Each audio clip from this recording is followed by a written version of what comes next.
मित्रों नमस्कार। मैं पुनः एक बार भाई देवघरे अपने YouTube चैनल सड़े तोड़ पर आप सभी का स्वागत करता हूं, वंदन करता हूं। मित्रों, हर घराने में जब व्यक्ति जन्म लेता है तो उसका कोई ना कोई मकसद होता है। अब आज हम ये जानेंगे कि राहुल गांधी के पैदा होने का राज क्या है। मैं परत दर परत एक एक परत खोलते जाता हूं और आपको समझ में आ जाएगा कि ये एक्चुअली इसके जन्म का राज क्या है। मतलब ये पैदा किस चीज के लिए हुआ है।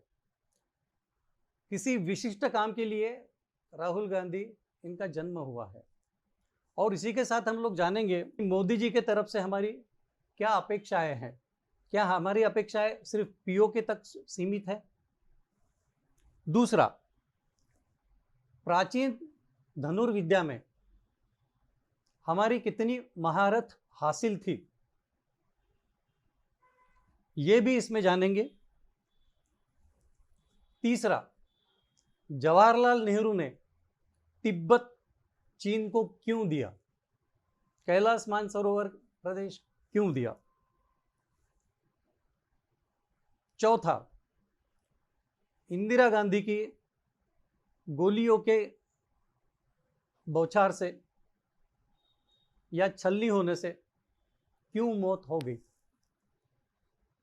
और इंदिरा गांधी का पार्थिव क्यों जलाया गया।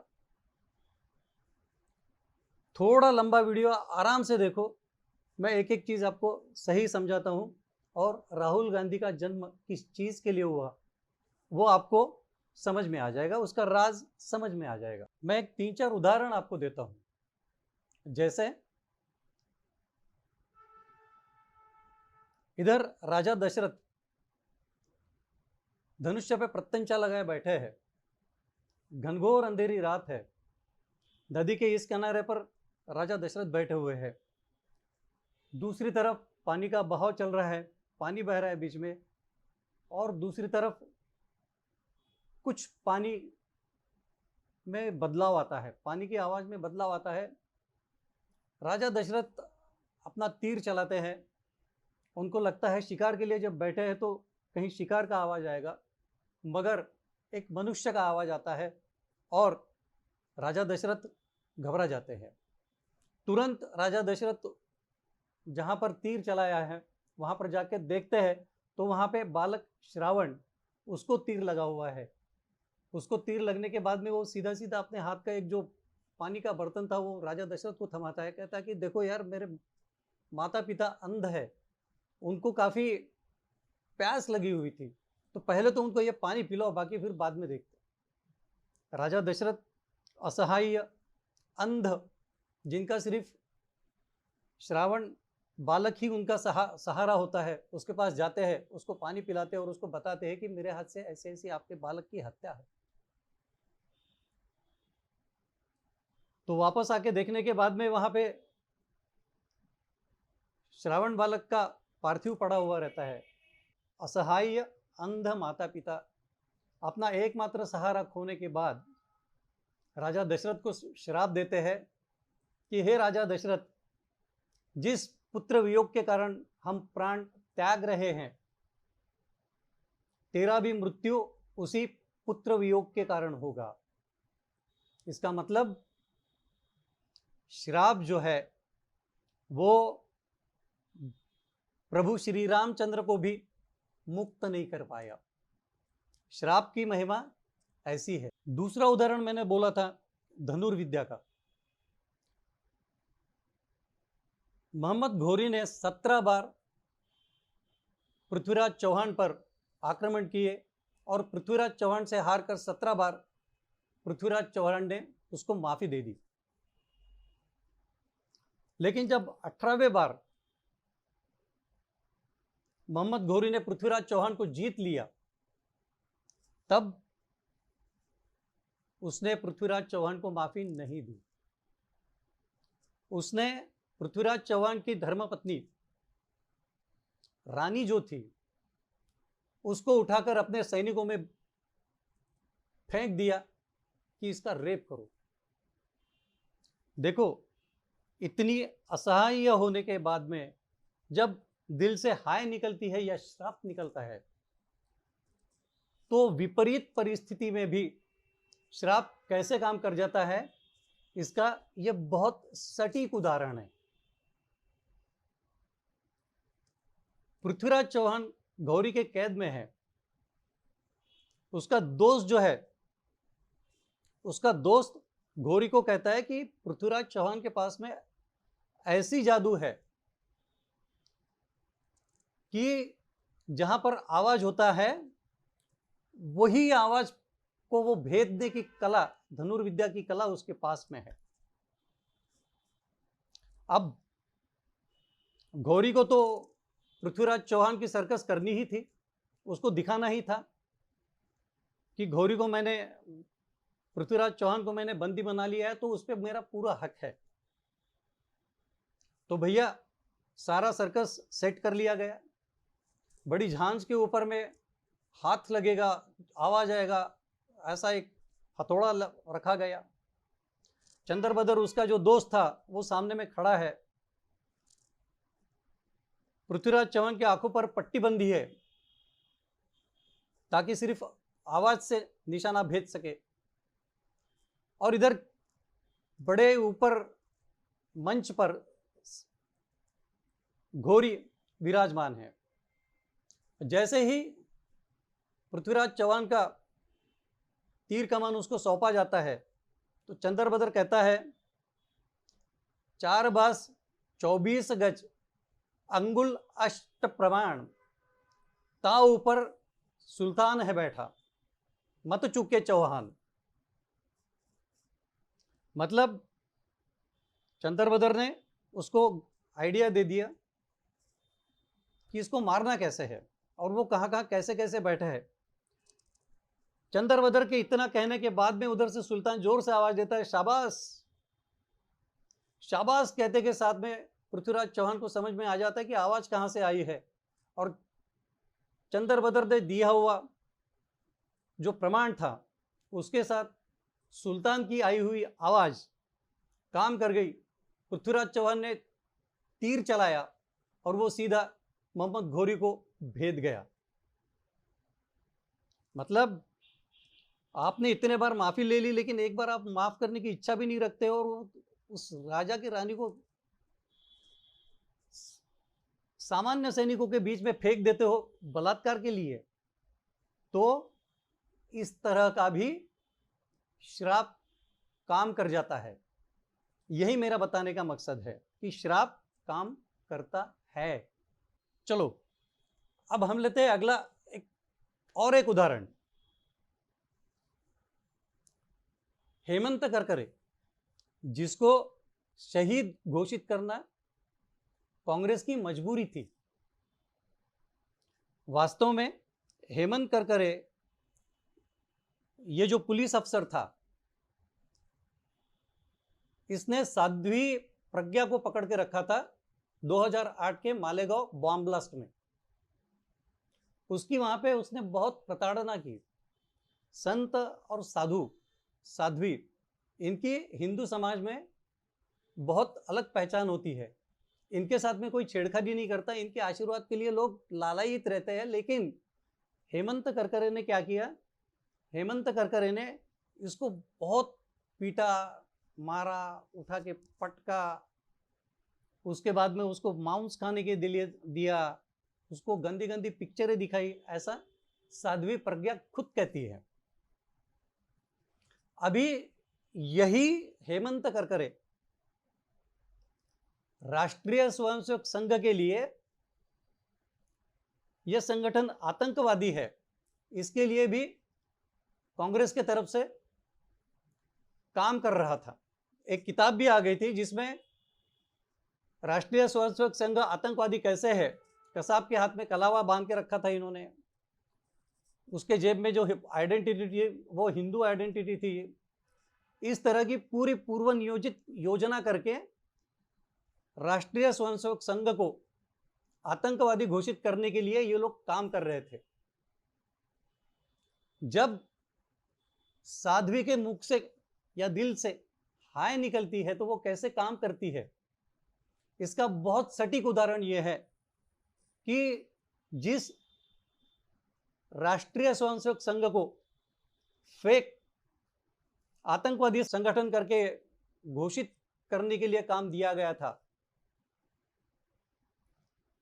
यह गलत काम दिया गया था। मगर हेमंत करकरे की मौत जो हुई वो असली आतंकवादी के हाथों हुई है। यह बहुत बढ़िया उदाहरण है दोस्तों, जब श्राप निकलता है तो कैसे निकलता है और कैसे काम करता है। ये बात हमेशा ध्यान में रखना कि साधु संत को हमने कभी छेड़ना भी नहीं चाहिए। मगर हेमंत करकरे ने एक जो आतंकवादी संगठन नहीं है उसको आतंकवादी संगठन एस्टैब्लिश करने के लिए राष्ट्रीय स्वयंसेवक संघ के ऊपर काम करना शुरू किया था। उसकी मौत असली आतंकवादी के हाथों हुई है।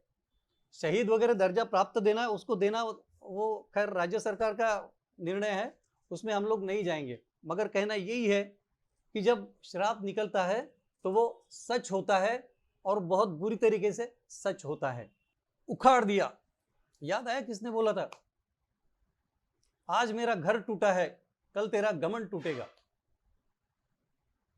उखाड़ दिया बोला था संजय राउत ने कंगना रनौत का घर तोड़ने के बाद में, और कंगना रनौत ने यह बोला था कि आज मेरा घर टूटा है कल तेरा घमंड टूटेगा। एक असहाय अबला जिसका घर तोड़ने की कोई जरूरत नहीं थी, मगर सत्ता के मस्ती में मदमस्त ये लोग, इन्होंने क्या किया? कंगना रनौत का घर तोड़ दिया। असहाय अबला थी उस वक्त, वो कुछ नहीं कर पाती थी, मगर उसने श्राप दिया, आज मेरा घर टूटा है कल तेरा घमंड टूटेगा। वो कल आ गया। आज आप उभाटा शिवसेना की हालत देखो, संजय राउत की हालत देखो। रोज सुबह 9 बजे आकर सिर्फ घुघुत्कार करना, इसको गाली दे उसको गाली दे, इसके बगैर कुछ नहीं कर रहा है। उद्धव बाला साहेब ठाकरे को देख लो क्या हो रहा है उसका। क्यों? क्योंकि जो पालघर में संत की जो घटना हुई है, पालघर में इन्होंने जो संत को, पुलिस कस्टडी में रहने वाला संत, पुलिस उसको उठा के शांति दूतों के पास ले जाती है और फिर उसको मारती है। संत के मुंह से कभी हाय तो निकली होगी कि तुम अपना काम नहीं कर रहे बेटा ठीक से? संत को या किसी भी आम आदमी को सहारा देना ये पुलिस का काम है। वही पुलिस उठाकर उसको शांति दूतों के हवाले कर रही है। तो ये दोनों घटनाओं का अंजाम देखो क्या हो गया। आज उद्धव बाला साहेब ठाकरे शिवसेना कहीं पर नहीं है, एक अपना विपक्ष नेता भी खड़ा करने के पोजीशन में नहीं है।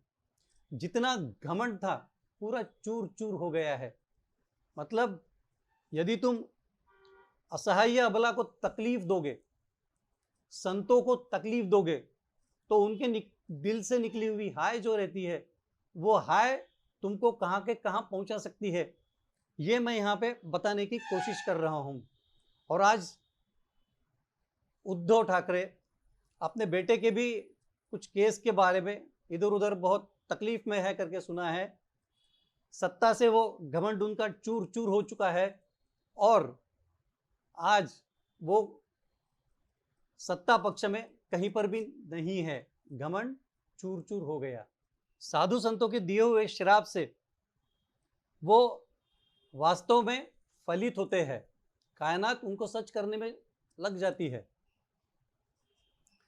ऐसा ही 1966 में एक करपात्री महाराज ने श्राप दिया हुआ था। हुआ ऐसे कि 1965 में सत्ता में आने के लिए गौहत्या बंदी कानून और गौ रक्षा कानून, इसका वचन इंदिरा गांधी ने करपात्री महाराज को दिया था। 1 साल हो गया फिर भी ऐसा कुछ हुआ नहीं। इसका संज्ञान सरकार द्वारा नहीं लिया गया। करपात्री महाराज ने फिर उनको काफी विनती की, उसके बावजूद भी ये लोग माने नहीं। अब नहीं मानना और वो भी हिंदुओं का नहीं मानना, इसके लिए तो कांग्रेस पक्ष हमेशा इस काम में जुटा हुआ रहता है। अब देखो, हिंदू आस्थाओं को अपमानित करना, प्रताड़ित करना, यह कांग्रेस का हमेशा का काम रहा हुआ है। जैसे तिब्बत दे दिया। अब तिब्बत क्यों दे दिया? कैलाश मानसरोवर चीन में है, भारत में क्यों नहीं है? क्योंकि हिंदू आस्थाओं को प्रताड़ित करना यह कांग्रेस का सबसे पहला काम है। कांग्रेस खुद एक मुसलमान परस्त कौम या पक्ष है, लेकिन हमारे हिंदू लोग आज तक समझ नहीं पाए। इस बात का मुझे बहुत डर लगता है। अब जैसे पीओके इन्होंने आराम से दे दिया, बराबर है। पीओके क्यों दे दिया? क्योंकि भारत देश का अविभाज्य अंग था। हमारा क्या जा रहा है? भारत देश का जा रहा है, दे दो पीओके। लेकिन क्या हमारी मांग जो है मोदी सरकार से, हमारा जो एक्सपेक्टेशन जो है, वो क्या सिर्फ पीओके अक्साई चीन तक के है? ना, पीओके अक्साई चीन के लिए अजीत डोवाल ही काफी है। हमारा एक्सपेक्टेशन मोदी और अमित शाह जी से ये है कि तिब्बत हमारा हाथ में आ जाए, कैलाश मानसरोवर हमारा हाथ में आ जाए और हम लोग आराम से अपने आस्थाओं के प्रति निश्चिंत होकर वहां पर जाकर कैलाश पर्वत का दर्शन करें, मानसरोवर का पानी अपने घर पे लेके आए। और तिब्बत वैसे देखा जाए तो हिंदू आस्थाओं का, बौद्ध आस्थाओं का बहुत बड़ा शहर है। इसके लिए वहां पर लामा बसते थे। लामा मतलब बौद्ध धर्म में सर्वोच्च पदवी है, धर्मासीन। तो वहां पर लासा में एक किताब है, तृतीय नेत्र करके, मैंने मराठी में पढ़ी थी, जिसमें उसमें लोबत्सम रामपा की किताब है। याद से पढ़ना, सभी बौद्ध धर्मियों को पढ़ने लायक किताब है। उसमें बालक से लेके लामा बनने तक के जो उनका सफर है वो उसमें दिया हुआ है। तृतीय नेत्र भी ऑटोमेटिक नहीं खुलता, उन्होंने तृतीय नेत्र खोलने की एक सर्जरी कैसे करते हैं वो भी उसमें निहित की गई हुई है। तो ये बौद्ध धर्मियों ने तो डेफिनेटली एक बार पढ़ने लायक किताब है। तो मेरा कहने का मतलब कि ये जो तिब्बत था, ये तिब्बत भारत में लाना चाहिए, कैलाश पर्वत भारत में आना चाहिए, और मानसरोवर भी हमारा भारत में आना चाहिए। ये हमारे मोदी जी से एक्सपेक्टेशंस है। आज भी 90% हिंदू कांग्रेस में है, लेकिन ये सारे स्वार्थी सेक्युलर हिंदू है। क्योंकि हिंदुओं को अब जान जाना चाहिए कि कांग्रेस को मत देना मतलब हमारे आने वाली पीढ़ियों को नरक में ढकलने लायक है। तो हमें हमेशा देखना चाहिए कि हम लोग जिसे वोट करते हैं वो वोट करने वाला नेता भी हिंदू सनातन की समझ रखता हो। चलो खैर, वापस मुद्दे पे आते हैं। तो जब करपात्री महाराज ने संसद पे अपना मोर्चा लेके गए, गौहत्या बंदी का कानून बने और गौरक्षा का कानून बने, तब इंदिरा गांधी ने उन सैकड़ों संतों पर अंधाधुंध गोलियां चलाई। कई सौ संत हमारे गोलियों के बौछार से मर गए। तो वहां सैकड़ों संतों की जब लाश उठा रहे थे, तब करपात्री महाराज ने इंदिरा गांधी को श्राप दिया था कि जो हाल तूने संतों का किया है वही हाल तेरा होगा। दूसरा श्राप दिया कि हिमालय से आधुनिक वेशभूषा में एक संत आएगा जो संसद पर कब्जा करेगा। वो भी हो चुका है। और तीसरा श्राप दिया था कि कांग्रेसी विचारधारा का अंत होगा। अब देखो, इंदिरा गांधी की जो मौत हुई है,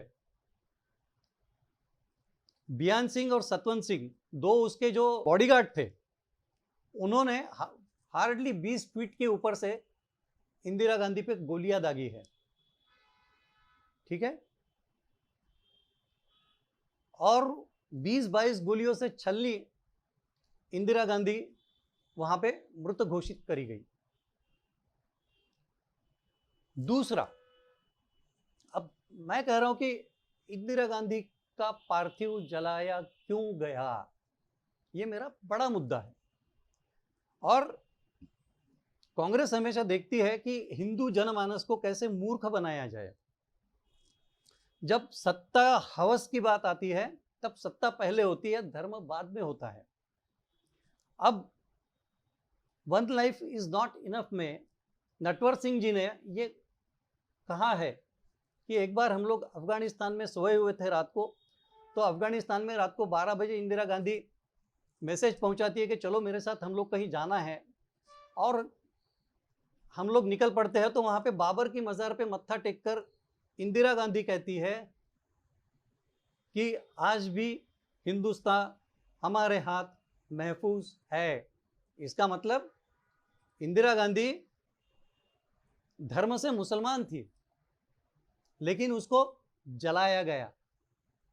मुसलमानों में सुपुर्दे खाक है, मतलब दफनाते हैं, मगर उसको सुपुर्दे अग्नि किया गया। क्यों? क्योंकि यदि लोगों को पता चलता था कि भैया ये तो मुसलमान है, तो हिंदू लोग उसको वोट कैसे देते थे। तो सत्ता हवस में हिंदुओं को मूर्ख कैसे बनाना, यह कांग्रेस भले भांति जानती है। मनमोहन सिंह ने तो बोल रखा है कि संसाधनों पर, भारत के संसाधनों पर पहला हक मुसलमानों का है। राहुल गांधी कई बार कह चुके हैं कि मेरी पार्टी मुसलमान है, लेकिन हम लोग समझ नहीं पाते। आधुनिक वेशभूषा में आया हुआ हिमालय से संत संसद पर कब्जा करेगा,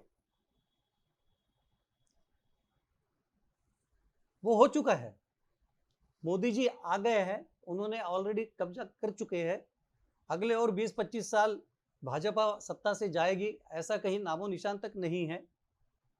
अब रही बात कांग्रेसी विचारधारा को खत्म करने वाला कोई बंदा, वो तो अपने कोई पार्टी से ही चाहिए।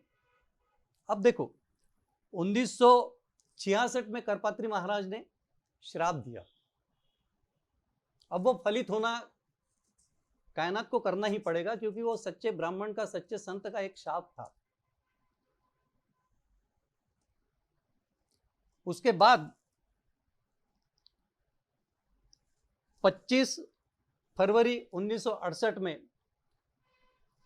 राजीव गांधी की शादी होती है, और राहुल गांधी का जन्म 19 जून 1970 में होता है। Rarest of the rare case, अकूत संपत्ति का धनी हो मगर मंद बुद्धि हो, ऐसा सौल मतलब आत्मा ढूंढने को भी कायनात ने 4 साल लिए। आज की हालत देखो आप, पुत्र मोह में सोनिया गांधी राहुल गांधी को कांग्रेस में प्रमोट करने में लगी है कि भारत का एक बार ये प्रधानमंत्री बन जाए। और राहुल गांधी का रेशो देखो, तो उन्होंने अभी तक के इतने साल हो गए कुछ भी नहीं किया। 100 इलेक्शन डिफीट, ये उनका आज का रिकॉर्ड है। तो मित्रों, कहने का मतलब ये कि राहुल गांधी का जन्म ही